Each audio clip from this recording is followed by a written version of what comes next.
ऐं क्रीं श्रीं काहीलग्रीं सहालग्रीं सकलग्रीं ध्यादे सर्वबोधने ललितार्पणि सहस्रदा நமஸ்தஸ்மே நமஸ்தஸ்மே நமோ நமகே. ஸ்ரீ குருப்யோ நமக. ஸ்ரீ மாத்ரே நமாவம். அனைவருக்கும் வணக்கம் தெரிவித்துக் கொள்கிறேன்.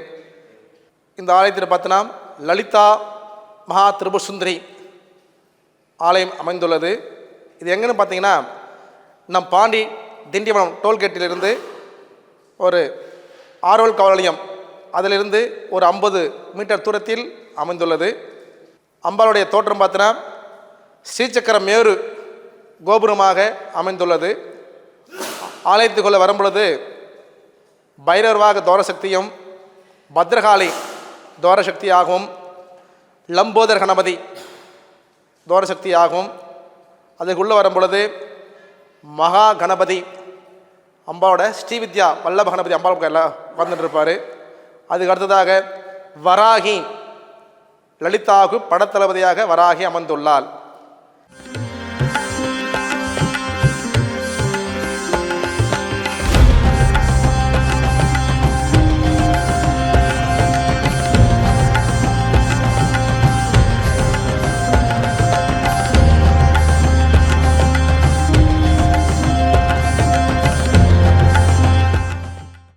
அதுக்கடுத்து திதிக்கு ஒரு தேவதை. திதிக்கு ஆலயங்கள் கிடையாது. இங்கே அற்புதமாக விக்கிரகங்களாக காட்சியளிக்குள்ளார். ஒவ்வொரு திதிக்கு ஒரு அம்பாள் இருக்கா. மாசத்துல 30 நாள் தேய்பிற பாஞ்சி வளர்பிற பாஞ்சி இந்த திதி தேவதைக்கு வழிபாடு செய்தால் மிக நல்லது. திதி வழிபாடு செய்தால் விதியை வெல்லான்னு சொல்கிறாங்க. பௌர்ணமியிலிருந்து அமாவாசை வரை ஒரு திதியும் ரொம்ப விசேஷமாக ஜலத்துக்குள் அம்பாள் இருக்கா. ஜல நிவாசம் சொல்லக்கூடிய அம்பாள் லலிதா மகா திரிபுரை விக்கிரம் பார்த்தீங்கன்னா சிவப்புகளால் உடைக்கப்பட்டது. சிவப்புகள் ஏன் அப்படின்னு கேட்கணும் எல்லாரும் கேட்கலாம். ஏன் கருப்புகள் கூடாதுன்னு கேட்கலாம். சிகப்புகள் என்பது சிந்தூர்ஹார் விக்கிரகம் அப்படின்னா சகல வியாதி நிவாரணி. அம்பாளுக்கு இந்த கலியுகத்தின் வியாதிகள் நிறையா பெறுகின்றிருக்கு. அதுக்கு பிரார்த்திதமாக லலிதா வழிபாடு செய்தால் இந்த வியாதிகள் நிவர்த்தியான்னு சொல்கிறாங்க. ஆலயத்தின் தோட்டம் சொல்லியாச்சு. சுற்றி வரும்பொழுது ராஜமாதங்கி. ராஜமாதங்கி யாருன்னு கேட்டால் தசமகல்ல 9ஆக வரக்கூடிய அம்பாள் ராஜமாதங்கி. லலிதாவுக்கு மந்திரியாக அமைந்துள்ளார். வராகி படத்தளபதி, ராஜமாதங்கி மந்திரியாக அமைந்துள்ளார். அம்பாள் உள்ள கருவேல இருக்கும்போது அவங்க மேரு தான். அம்பாளுக்கெல்லாம் மேரு, அவளுக்கு மேலே மேரு தான். பிரமிடில் வந்துருக்கா. ரொம்ப விசேஷமான அம்பாள். இங்கே விசேஷங்களை பார்த்தோன்னா தினசரி காலையில் கோபூஜை. அம்பாளுக்கு விஸ்வபூர்வ தரிசனம் காலை. அதுக்கப்புறம் திருமஞ்சனம் 12 மணிக்கு உச்சகால பூஜை. மாலை 5 மணி விட்டு 9 மணி வரை அம்பாளுக்கு பூஜை நடக்கும். பௌர்ணமி சிறப்பு பூஜை.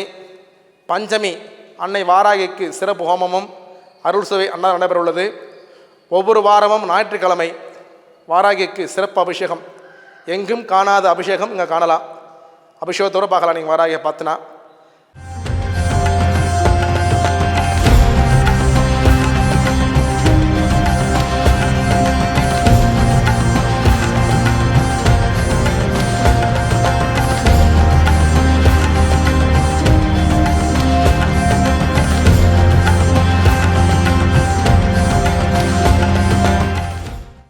மகாவாராகி இந்த கலியுகத்தின் கண்கண்ட நாயகியாக விலகி கொண்டிருப்பவள் மகாவாராகி. இவளுக்கு தனி சன்னதி உண்டு. மகா அபிஷேகம் ஒவ்வொரு வாரமும் ஞாயிற்றுக்கிழமை சிறப்பு ஹோமம் அபிஷேகம் நடைபெறுள்ளது. அதே போல் பார்த்தோன்னா தினசரி வாராகி அம்மனுக்கு பகல் பூஜை கிடையாது. இரவு 5 மணியிலிருந்து இரவு பூஜை விசேஷமாக நடைபெற்று கொண்டிருக்கிறது. வாராகி வழிபாடு செய்தால் எதிரிகள் தாக்கம் குறையும். வெள்ளி சூனி ஏவல் வைப்பு செய்வன இந்த மாதிரி காரியத்தில் நிவர்த்தியாகும். எப்படிப்பட்ட ஒரு காரியங்களும் சக்ஸஸ் பண்ணி கொடுத்து வராகி மட்டும்தான். எதிர்மறையான விஷயங்கள் வராமல் இருக்கும். ரொம்ப விசேஷமான அம்பாள். அதே போல் அரசியல் சூழ்ச்சியமான விஷயம், அரசியலில் நிற்கணும் அப்படின்னாலும் வராகி வழிபாடு செய்யணும். ரொம்ப ரொம்ப ஒரு பவர்ஃபுல்லானது வராகி தான். இந்த கலியுகத்தின் கண்கண் நாயகி வராகி. நன்னா பிரார்த்தனை செஞ்சுக்கோங்க. வல்லப கணபதி. வல்லப கணபதினா விளம்பரி விநாயகர்னு சொல்லலாம். அம்பாள் கையில் கொஞ்சிட்டு இருப்பார். வல்லப கணபதி. ஸ்ரீவித்யா பிரகாரம் அந்த ஸ்ரீவித்யா என்பதே ரகசியம்தான். அந்த ரகசிய வெளிப்படுத்துறதுக்காக மகா கணபதி பார்த்தா 64 அவதாரம். 64 ரொம்ப விசேஷமான வரம் வல்லப கணபதி. நன்னா பிரார்த்திச்சுக்கோங்க. இவங்க காமேஷ் நித்யா அதாவது பௌர்ணமி தேதிக்கு வருவாங்க காமேஸ்வர நித்யான்னு சொல்லிட்டு திதி தேவதை வழிபாடு செஞ்சுக்கோங்க. ரெண்டாவதாக பகமால் நித்யா, பிரதம திதிக்காக பகமால் நித்யா. மூணாவது திருதி நித்யா, நித்தியகல் நித்யா. நான்காவது சதுர்த்திகாக பேருண்ட நித்யா. அஞ்சாவது பஞ்சமி திதி வஜ்ரவாச நித்யா. ஆறாவது மகா வஜ்ரவாச நித்யா, ஷஷ்டி தேவதை, ஷஷ்டி திதி தேவதை. ஏழாவதாக கொடுப்போம் சப்தமி சிவது நித்யா. எட்டாவது அஷ்டமி தத்வ நித்யா. ஒன்பதாவது நித்ய நித்யா நவமி நித்யா. பத்தாவது நீலபத நித்யா. 11வது விஜயா நித்யா. 12வது சர்வமங்கல நித்யா. 13வது ஜுவாலாமல் நித்யா. 15 நவமி குணசுந்தரி நித்யா. 15வதாக சித்ரா நித்யா. அன்னை லலிதாவோட சேர்த்து 16 திதிகளையும் 16 விசேஷமாக இருக்கும். திதி நித்யா ஸ்ரீ பாலமுருகர், திருச்செந்தூர் இருக்கக்கூடிய பாலமுருகர் விசேஷமான ஐயா பிரார்த்தனை வச்சுக்கோங்க.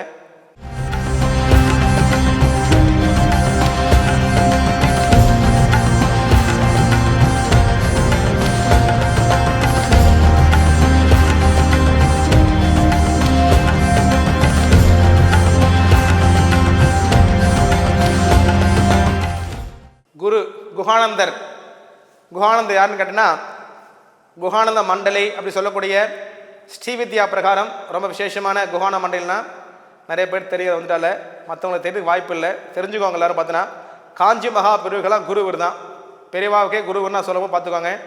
ஸ்ரீவித்யாவில் ஸ்ரீசக்கர பூஜை சொல்லக்கூடிய ரகசியமான பூஜையை இவர் தான் செஞ்சிருக்கார் ஆரம்பத்தில். அதுக்கப்புறம் தான் ஸ்ரீசக்கர பூஜைக்கு ஒவ்வொன்றா வெளியே வந்த காரணம் இவரும் காஞ்சி மகா பெரியவர் தான். மகா காலபைரவர் சிவமூர்த்தியின் 64 விளையக்கூடிய மகா காலபைரவர், லலிதாவுக்கு தோரசக்தியாக விளையம் கொண்டிருப்பவர். அன்னை பத்ரகாளி, லலிதாவுக்கு தோரசக்தியாக விளையம் கொண்டிருப்பவர் பத்ரகாளி. ஒவ்வொரு பௌர்ணமி அன்றும் இங்கே இரவு பூஜை உண்டு, ஹோமம் உண்டு. இங்கே பார்த்தோன்னா அதுக்கடுத்து பஞ்சமி ஹோமம், அஷ்டமி அமாவாசை தினங்களில் விசேஷ ஹோமங்கள் உண்டு. நவராத்திரியில், அதாவது 4 நவராத்திரி வரும். ஆனி மாதம் வரக்கூடிய ஆஷாட நவராத்திரியில் 9 நாள் சண்டி ஹோமம் விசேஷமாக நடக்கும். அதுக்கடுத்து பார்த்தோன்னா சாரதா நவராத்திரி சொல்லக்கூடிய இந்த ஆயுத பூஜை அப்போ வரும் நவராத்திரி. 10 நாள் 11 நாள் சண்டி ஹோமம் விசேஷமாக நடக்கும். வந்து பார்த்தோன்னா அது ஹோமத்தின் ஹோமம் கொண்டது. அன்னை வராகி ஹோமத்தில் காய்ச்சலுக்கு உள்ளார். நாகதோஷம் நாகராஜர் சிலை இங்கே அமைந்துள்ளது. இது இருக்குன்னு கேட்டிங்கன்னா, நாகதோஷம் நிறையா இன்றைக்கி பார்த்தோன்னா ஜாதகத்தில் இருக்குது.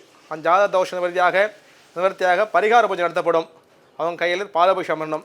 பாலாபிஷேகம் செய்தால் பாவ மோர்சம் சொல்லக்கூடிய என்னைக்குன்னு கேட்டால் ஞாயிற்றுக்கிழமை நாடாரில் சிறப்பாக ராகு பகவானுக்குங்க விசேஷமாக நடக்குது. இந்த ராகும் கேதும் சேர்ந்தால் இந்த ராகு காலத்தில் செய்தால் போது கிரகங்கள் சுற்றி சொல்கிறாங்க. அது மாதிரி நாகத்துக்கு வந்து ரொம்ப விசேஷமாக 7 அடியில் விஸ்வரமாக நாகசிலை அமர்ந்துள்ளது. எதுன்னு கேட்டால் நாகதோஷம் உள்ளவங்களுக்கு பரிகார பூஜை செய்து தரப்படும். வராகிய வழிபாடு செய்தால் வாக்குவாதங்கள் வராது, தடைகள் நிவர்த்தியாகும். பில்லி சூனியம் ஏவல் செய்வன இந்த போன்ற நிகழ்ச்சிகள் நிவர்த்தியாகும். கெட்ட எண்ணங்கள் கிட்ட சேர்க்காது. அம்பாள் ரொம்ப விசேஷமான அம்பாள். பஞ்சமி திதியில் அன்னை வராகிக்கு மகா ஹோமம் கிழங்குகளாலும் மற்றும் திரவியங்களாலும் காய்ந்த மிளகாயாலும் அம்பாளுக்கு ரொம்ப விசேஷமாக யாகவில் நடைபெறுது. அதுக்கடுத்து பார்த்தோன்னா அமாவாசை அன்று காய்ந்த மிளகாயாலும் மற்ற மூலிகைகளாலும் கிழங்குகளாலும் சர்வ சத்ரு ஹோமம் நடைபெறுள்ளது. ராகு காலத்தில் விசேஷமாக அபிஷேகம். எந்த ஒரு ஆலயத்திலும் அபிஷேகம் நடக்காது, இங்கே நடக்கிறது. விசேஷமாக அன்னை வாராகிக்கு 4 மணிக்கு அபிஷேகம் ஆரம்பித்து 5:30 மணியில் அபிஷேகமும் 1 மணி நேரம் அபிஷேகம் நடக்கும். அதுக்கப்புறம் சகசிராமார்ச்சனை சொல்லக்கூடிய வாராகி சகசிராமார்ச்சனை விசேஷமாக நடைபெற்று மகா சோரஜ் தீபாதனையும் நடைபெறுள்ளது.